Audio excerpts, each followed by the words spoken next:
know everybody's talking about Todd Bowles and the defense, but you got to give some credit to Brian Leftwich too, and also Tom Brady. But I'll say this: when they started to run the football, they came out in the first drive and they went 3 and out, and I think they may have run it once and they passed it twice. I don't know the sequence of plays, but I was saying to myself, this is the wrong formula. If they don't sustain a running game or get a run game going, they're going to give the ball to Patrick Mahomes, and this could turn into a high-scoring shootout game.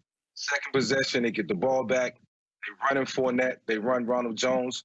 I think it started with Ronald Jones, and then Fournette, he finished it off. But the run game became existent. All of a sudden, the play action became evident. It was there. It was, something that they relied on continuously throughout the first half. And then they found the comfort zone, and that comfort zone was created by the play calling. And I think Brady benefited from it. I think the entire offense benefited from it. And then everything was just smooth sailing from there.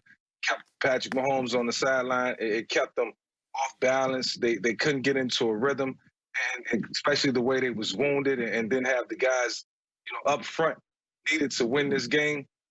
The Tampa Bay Buccaneers did everything in their power to keep Patrick Mahomes at bay, and they did it right. So as much credit as we give Todd Bowles, and rightfully so, got to give a lot of credit to Brian Leftwich and the job that he did calling the plays for Tom Brady. Well, give Byron his credit, but none of this is possible without that defense doing what it did. They made Patrick Mahomes look like a very average quarterback. And over the 3 years since he's been starting, we know Pat Mahomes is anything but average. He looked pedestrian. He looked mundane. He looked confused. He did not look like the best quarterback in football last night. And think about this, Mike. They lined up in cover 2 and said, you can't beat us. And you know this as a quarterback. You don't throw teams out of cover 2. You run them out of cover 2. You got to force them to drop that safety down, because if they don't have to drop that safety down, they can get home with 4. That means they got 7 in coverage. Now, you got 7 in coverage, and they're forcing Mahomes to scramble around. It's not like he's running back there and they've got him finding holes. He's running 10, 15, 20 yards behind the line of scrimmage, throwing the ball off balance. He made 2 spectacular throws. I don't believe any other quarterback that could have made those throws. And he hit the guys right in the face mask with the ball. In situations like that, you got to find somebody to make a play for you. But Todd Bowles doing this says, you know what, guys? I believe we can play cover 2. I believe JPP, Shaq, Sue, those guys, Vita Vea, I believe they can get home. And we can get home without having to sacrifice the back end. You go back and look at history. Skip, I forgot about the Seattle Seahawks and what they did to Peyton Manning in that Super Bowl.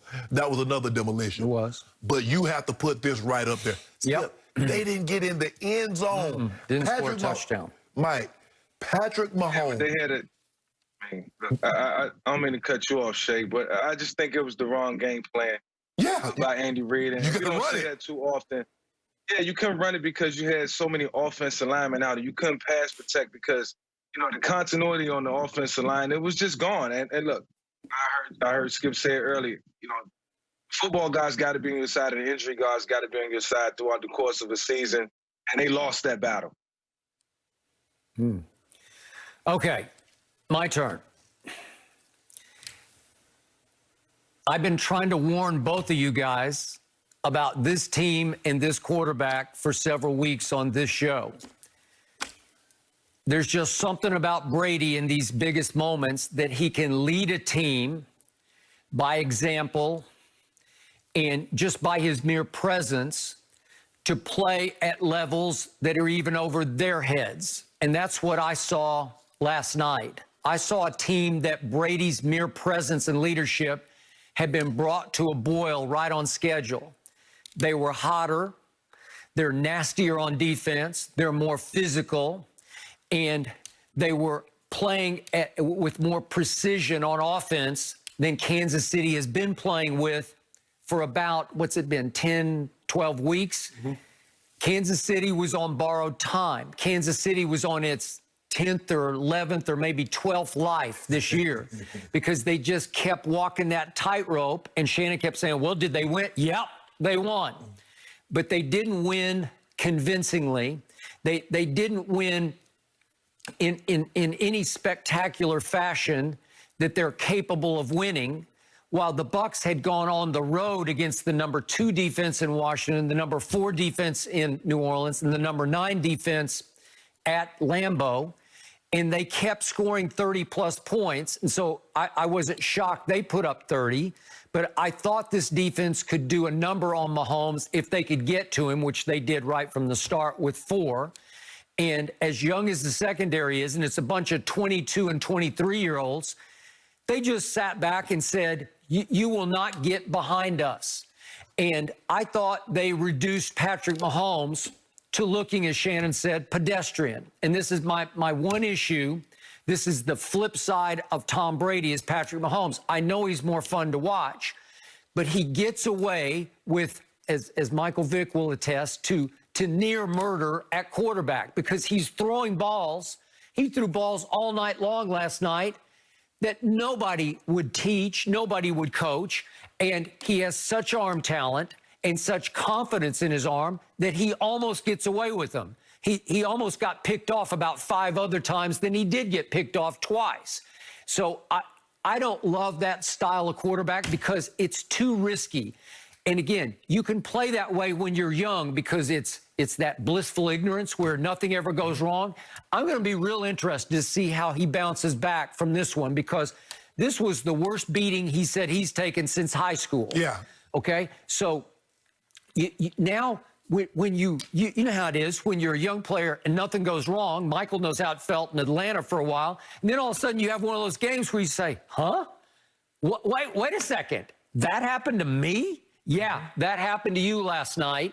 And maybe in the back of your mind, you're saying, I don't know if I can throw this sidearm. I don't know if I can throw this no look because you lose some faith because you realize they kicked your butt on both sides of the ball. Skip, Mike, correct me if I'm wrong, but I don't think he'll lose any faith. I think he believes that if I'd have had my offensive line, this game would have been totally different. If I have Eric Fisher at left tackle, if I have Mitchell Schwartz at right tackle, if I have the guy that opted out, the doctor that opted out for COVID in Canada, if I have my guys, I like my chances to win this ball game.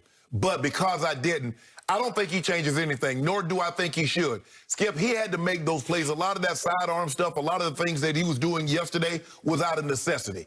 And when the offensive line, I mean, when you take you're in the shotgun, and by the time you hit your third foot back, your third step backpedaling, and you got to dodge Shaq Barrett, or you got to dodge Dominican Sue, and you got to start retreating 20, 30 yards, it makes it very difficult for you to play the quarterback position, Mike.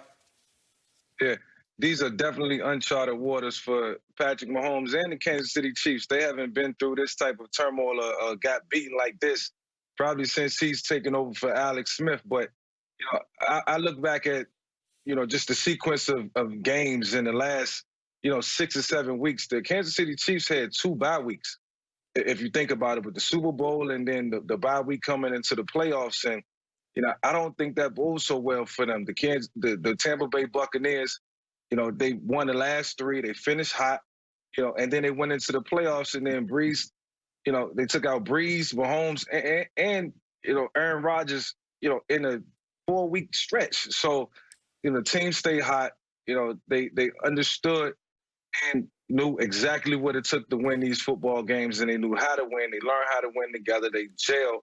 And I think it was because of that stretch at the end of the season, they was able to go into the postseason and wreak havoc. And the Kansas City Chiefs was just the last and final team to get that beat down, and it was evident to the world last night. Skip, they had 3 bye weeks. Remember, they took the last week off of the season. They did. Mahomes didn't play. True. Kelsey didn't play. Tyreek didn't play. Okay. Then they had the bye week, and then they had another bye week.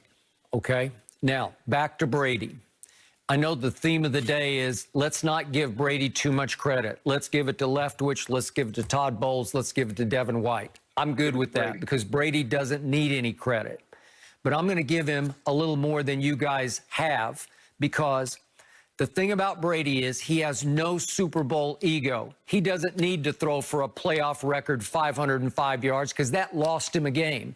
He doesn't need to throw a party to show you that he's better than Patrick Mahomes. He just needs to win the game and win it convincingly. So what did he do last night? Well, they come out and they try to take away Mike Evans and they try to take away Chris Godwin. And he says, well, I got this old guy named Gronk who used to be called the GOAT. I'll just feed Gronk. I'll feed the beast and show you the beast can still beast on anybody. And I'll throw some to AB, and I'm going to throw some to my new friend, Little Lenny, who's not so little, as in Leonard Fournette.